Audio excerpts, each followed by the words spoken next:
رب اشرح لي صدري ويسر لي أمري واحلل عقدة من لساني يفقهوا قولي واجعل لي وزيرا من أهلي وقال تعالى يا أيها الذين آمنوا إن تتقوا الله يجعل لكم فرقانا۔ تمام قسم کی تعریفات عبادات ایک اللہ وحدہ لا شریک کے لیے، ان گنت لا تعداد درود و سلام ہو امام الانبیاء رحمت للعالمین صلی اللہ علیہ وسلم کی ذات گرامی پر۔ اللہ نے گرامی، خلفائے راشدین میں ابوبکر صدیق رضی اللہ تعالی عنہ کی خلافت، ان کی حیات کے درخشاں پہلو، دور حکومت کے کارنامے کافی بیان کیے جا چکے ہیں۔ جب حضرت عائشہ رضی اللہ تعالیٰ عنہ بیان فرماتی ہیں کہ ابوبکر صدیق رضی اللہ تعالیٰ عنہ بیمار ہوئے اور یہ ان کی آخری بیماری تھی، مرض الموت میں مبتلا تھے، تو انہوں نے تمام صحابہ کے مشورے سے اور جتنا بھی اسلامی سلطنت ہے اور ان کے جو سربراہان تھے، یعنی گورنر تھے اسلامی خلافت میں، ان کے ساتھ خط و کتابت کر کے ان سے معلومات لے کر عمر فاروق رضی اللہ تعالی عنہ کو خلیفہ مقرر کیا۔ یہ بات بھی بتائی جا چکی ہے کہ خلیفہ بننے کے بعد انہوں نے حکم دیا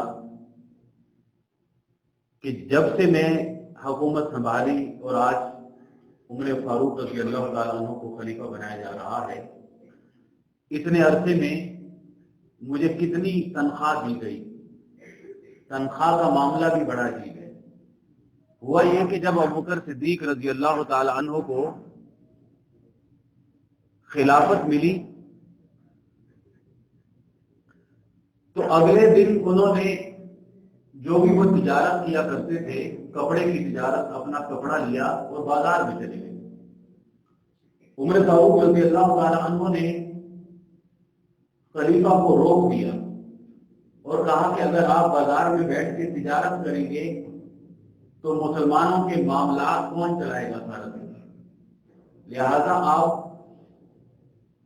جو آفس ہے خلافت کی، جو اس وقت مسجد نبوی ہی تھی، آپ وہاں بیٹھیں اور سارا دن جو مسلمان اپنے مسائل لے کر آئیں گے آپ ان کی باتیں سنیں گے اور حل کریں گے۔ تو ابوبکر صدیق رضی اللہ تعالیٰ عنہ نے کہا کہ پھر میرا روز بسر کیسے چلے گا، کھانا پینا کیسے چلے گا، میرے گھر والوں کے اخراجات؟ تو مدینے کے اندر جو عام آدمی کی ماہانہ آمدنی تھی، ایک عام شخص اتنا کھاتا ہے، اتنا کماتا ہے، اتنی ان کی تنخواہ مقرر کر دی گئی، عام بندے کے مطابق، ایک غریب بندے کے مطابق۔ اب 2-2.5 سال جب حکومت رہی تو آخری ایام میں کہا کہ حساب لگاؤ کہ مجھے کتنی بیت المال سے تنخواہ دی گئی۔ حساب لگا کر وہ ساری رقم جمع کر کے ان کی ذاتی زمین کو بیچ کر انہوں نے بیت المال میں دوبارہ جمع کروا دی۔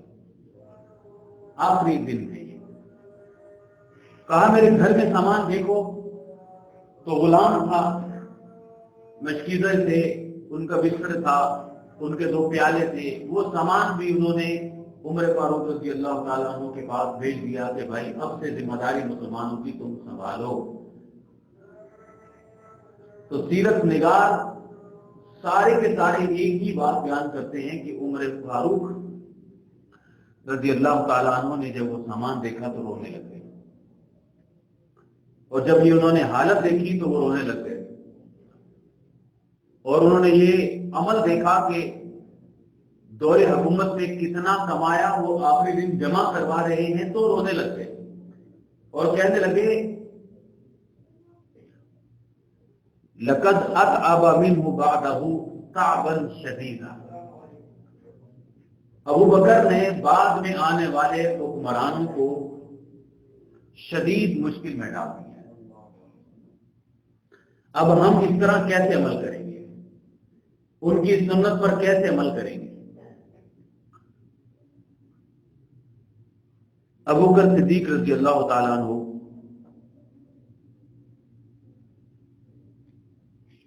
اس بیماری کے اندر بیٹی حضرت عائشہ قریب ہیں اور غمگین ہیں۔ بیٹی بیٹی ہوتی ہے، ان کی آنکھوں سے آنسو بہنے لگے تو ابو بکر صدیق رضی اللہ تعالیٰ عنہ نے کہا کہ بیٹی تم یہ قرآن کریم کی آیت کیوں نہیں پڑھتی؟ وجاءت سکرۃ الموت بالحق، کہ جب موت کی سختی آتی ہے تو یہ حقیقت ہے، یہ حقیقت ہے کہ موت کی سختی آتی ہے۔ ذالک ما کنت منہ تحید، اور یہی وہ چیز ہے، یہی وہ موت ہے جس سے لوگوں تم بھاگتے ہو۔ انہوں نے وصیت کی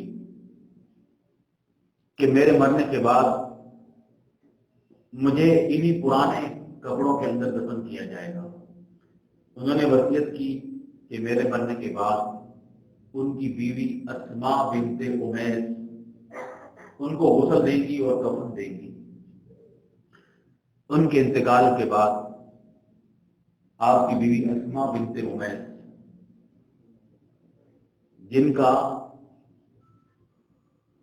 سال کا ایک بیٹا تھا محمد بن ابی بکر، ابو بکر سے ان کا ایک بیٹا بھی تھا، انہوں نے اپنے اس عظیم شوہر کا غسل دیا، ان کو کفن پہنایا، باقاعدہ اس کے بعد انہوں نے جو بڑے صحابہ تھے، مفتی تھے، ان سے فتویٰ بھی پوچھا کہ سردی بہت ہے اور میں نے روزہ بھی رکھا ہوا ہے، کیا مجھ پر لازمی ہے کہ میت کو غسل دینے کے بعد میں بھی غسل کروں؟ تو صحابہ نے کہا کہ نہیں، یہ غسل فرض نہیں، کوئی کرنا چاہے تو غسل کر لے۔ اس سے ہمیں بہت باتیں سمجھ میں آتی ہیں۔ اگر بیوی دیندار ہی نہ ہو، اسے پتہ ہی نہ ہو کہ غسل کیسے دیا جاتا ہے، اسے کفن دفن کی تعلیم اور تربیت ہی نہ ہو، تو وہ کیسے ان معاملات کو سنبھال سکتی؟ اللہ ہمیں سمجھنے کی توفیق عطا فرمائے۔ پیارے نبی صلی اللہ علیہ وسلم کے پڑوس کے اندر آپ کے قدموں میں دفن کیا گیا۔ یہ وہ ساتھی ہے جو ساری زندگی نبی کریم صلی اللہ علیہ وسلم کے ساتھ ساتھ رہے تھے، غار ثور کے ساتھی تھے، ہجرت کے ساتھی تھے، اب روضہ مبارک کے بھی ساتھی۔ اللہ رب العزت نے اتنا بڑا انہیں انعام عطا فرمایا ہے اور اتنا بڑا اللہ رب العزت نے ان کے اوپر کرم نازل فرمایا ہے ابو بکر اور عمر پر کہ پوری دنیا کی دولت اس کے سامنے ہیچ نظر آتی ہے، کہ لاکھوں کروڑوں لوگ روضہ مبارک صلی اللہ علیہ وسلم پر جاتے ہیں، درود و سلام پڑھتے ہیں اور فوراً بعد ابو بکر عمر رضی اللہ تعالیٰ عنہ کے لیے بھی اللہ سے رحمت کی اور سلامتی کی دعائیں مانگتے ہیں۔ لاکھوں کروڑوں رحمتیں اور سلامتیاں نازل ہوں ابو بکر صدیق، عمر فاروق رضی اللہ تعالیٰ۔ یہاں مجھے ایک بات یاد آتی ہے، ایران آپ کے قریب میں ہے اور ایران میں کون سا مذہب ہے یہ سب جانتے ہیں، لہذا بار بار بتانے کی ضرورت نہیں ہے۔ ایران سے ہمایوں بادشاہ ہندوستان کے اوپر حکومت کرتا رہا، لہذا ایرانی مذہب ہندوستان کے اندر بھی پھیل گیا تھوڑا تھوڑا۔ ایک مرتبہ انہوں نے ایران سے اپنے کسی بڑے عالم کو بلایا کہ یہاں پر جو ہندوستان میں سنی مسلمان ہیں ان کے کسی بزرگ کے ساتھ بات چیت کرنے کے لیے۔ تو اس بزرگ نے کہا کہ آپ اپنی بات شروع کرو. اس نے کہا دراصل ہم حسین رضی اللہ تعالیٰ عنہ کے ماننے والے ہیں. ان کی اتنی شان ہے کہ وہ جنت میں نوجوانوں کے سردار ہیں. ان کی اتنی شان ہے، اب جو بیان کی جاتی ہے لوگ بیان کرتے ہیں کہ جہاں پر حضرت حسین رضی اللہ تعالیٰ عنہ دفن ہے، ان کے 100 میل دائیں طرف، 100 میل بائیں طرف، 100 میل چاروں طرف جتنے بھی گردے ہیں ان کو سب کو اللہ نے بخش دیا. کہانی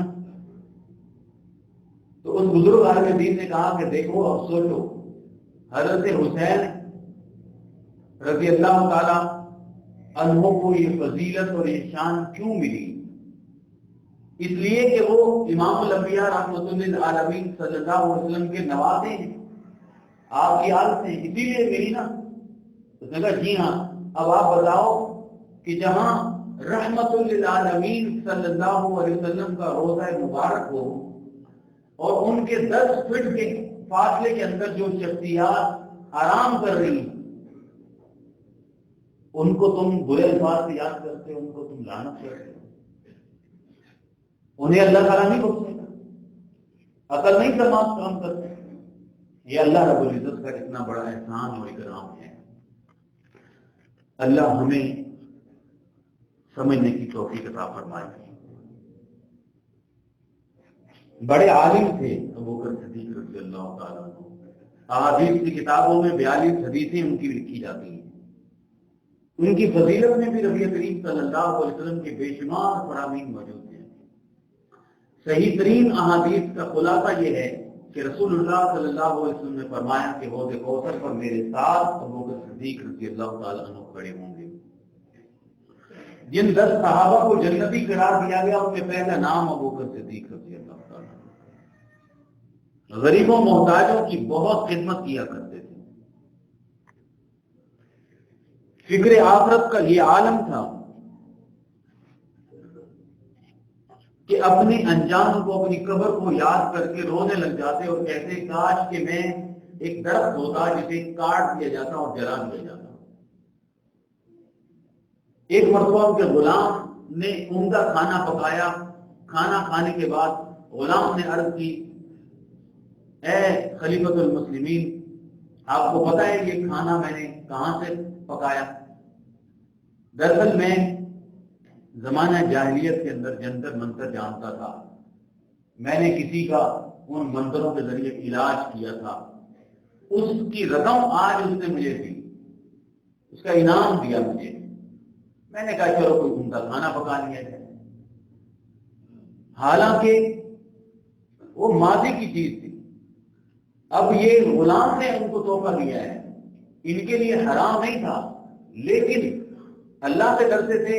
انہوں نے اپنے گلے کے اندر حلق میں انگلیاں ڈال ڈال کر وہ سارا کھانا طے کر دیا.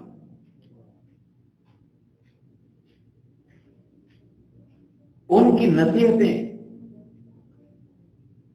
ان کی بات جب وہ صحابہ کے سامنے بیان کیا کرتے تھے، رہتی دنیا کے لیے مشعل راہ ہے. مختصر سا خلاصہ میں بیان کرتا ہوں.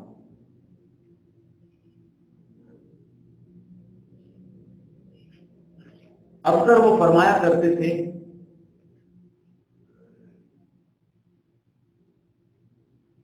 کہ مصیبت کی جڑ انسان کی گفتگو ہے.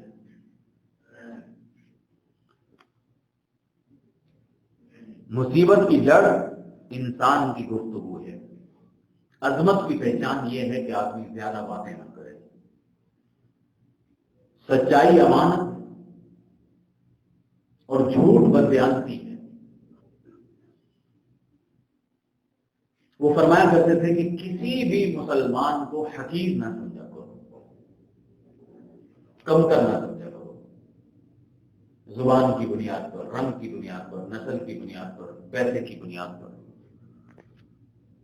ان کا ایک قول بڑا مشہور ہے کہ ہر نیکی کا اللہ رب العزت اجر دیتا ہے، لیکن صبر کا اندازہ صبر کا ثواب بے اندازہ ہے۔ گناہوں کی توبہ کرنا بہت ضروری ہے، لیکن اس سے اچھی بات یہ ہے کہ گناہوں سے پرہیز کیا جائے۔ وہ فرمایا کرتے تھے کہ نفل عبادت قبول نہیں ہوتی جب تک فرض عبادت نہ کی جائے۔ آپ اندازہ لگا سکتے ہیں کہ ایک ایک جملے پہ گھنٹوں بات کی جا سکتی ہے، لیکن ہم نے ان کی شخصیت اور ان کا علم اور ان کی تقویٰ اور ان کی دانائی کا تھوڑا سا روشنی ڈال دیں۔ نفل عبادت قبول نہیں ہوتی جب تک فرض عبادت نہ کی جائے۔ جتنی مرضی نفل عبادت کرتے رہیں، پہلے فجر کی نماز نہیں ہے تو باقی نفل عبادتیں کس کام کی آئیں گی، یہ ہم خود ہی سوچ سکتے ہیں۔ فرض عبادت کر لی جائے، فرض عبادت وہ بھی بہت بڑی بات ہے۔ فرمایا کرتے تھے مظلوم کی دعا فوراً قبول ہوتی ہے، علم بغیر عمل کے بیکار ہوتا ہے۔ برے دوستوں کے ساتھ رہنا نقصان دہ ہے، اس سے اچھا ہے کہ آدمی اکیلا رہے۔ دوائیاں کھا کھا کر صحت مند نہیں بنا جا سکتا، اس سے اچھا ہے کہ پرہیزگاری کی زندگی اختیار کی۔ کتنی بڑی بات۔ نصیحت اثر نہ کرنے والا دل دراصل ایمان سے خالی ہوتا ہے۔ کہتے تھے کہ اگر خیرات دینی ہے، صدقہ دینا ہے تو عاجزی اور ادب سے دیا کرو۔ خوشی خوشی خیرات دینا، خوشی خوشی صدقہ کرنا اللہ کے ہاں قبول کیے جانے کی علامت ہے۔ خود بھی بڑے عاجز مزاج تھے، ان کی مزاج کے اندر عاجزی بہت تھی۔ ہر کسی سے بات بات پر معافیاں مانگا کرتے تھے۔ بچے بوڑھے عورتیں غریب امیر جو بھی ملتا تو السلام علیکم پہلے کیا کرتے، انتظار نہیں کرتے تھے کہ میں حکمران ہوں، خلیفہ ہوں، لوگ مجھے سلام کریں۔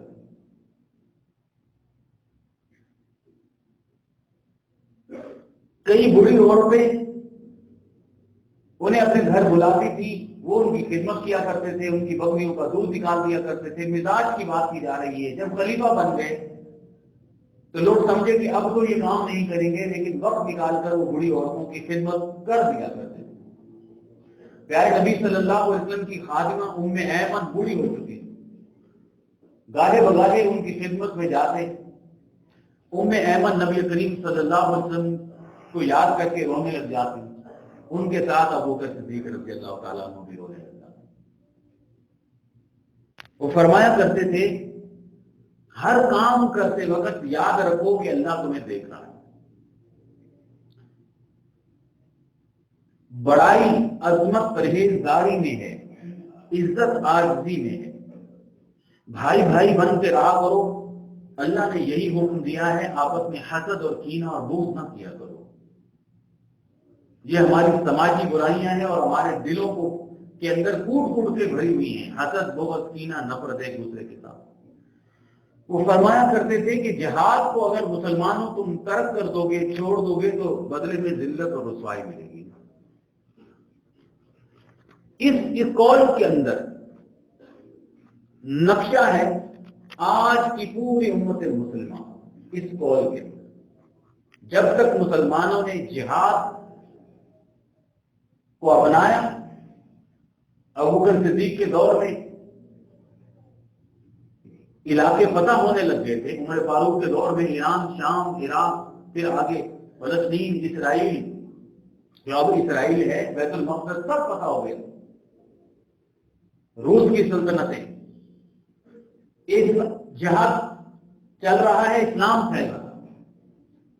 آپ کہیں گے، سوچ سکتے ہیں، اس وقت کے بے وقوف اور احمق ترین لوگ کہتے ہیں مسلمان زبردستی لوگوں کو دین اسلام قبول کروا۔ نہیں، یہ ایسی بات نہیں ہے۔ پوری دنیا کے دینوں کے اندر، مذاہب کے اندر کسی میں اس قسم کی سچائی ہے ہی نہیں۔ جتنے بھی آپ ادیان نکالیں اور ان کو پڑھیں، ان کو سمجھیں، سوچیں کہ ان کے اندر کیا ہے۔ کہیں شرک ہے، کہیں پتھروں کی غلامی ہے، کہیں بتوں کی غلامی ہے، کہیں انسانوں کی غلامی۔ اسرائیل میں بیت المقدس میں وہاں عیسائیوں کی حکومت تھی، اور غلام کون تھے آپ کو پتہ ہے؟ اس وقت غلام کون تھے؟ پوری دنیا میں کون غلام تھے؟ یہودی غلام ہوا کرتے اسلام نے یہودیوں کو غلامی سے نجات دی، انہیں انسان بن کے رہنا سکھایا۔ اسلام جیسے اس کا نور پھیلا تو پوری دنیا کے اندر سوچ، عقل، علم، دانائی پھیلتی چلی گئی۔ عام انسانوں کی طرح یہ جو لوگ رہا کرتے ہیں اس دور کے اندر، اور مہذب ہے، تہذیب ہے، تعلیم ہے، تمدن ہے، یہ کس نے لوگوں کو دی؟ یہ اللہ رب العزت کے اس کلام کی وجہ سے کہ ایک انسان کی بھی اہمیت ہے۔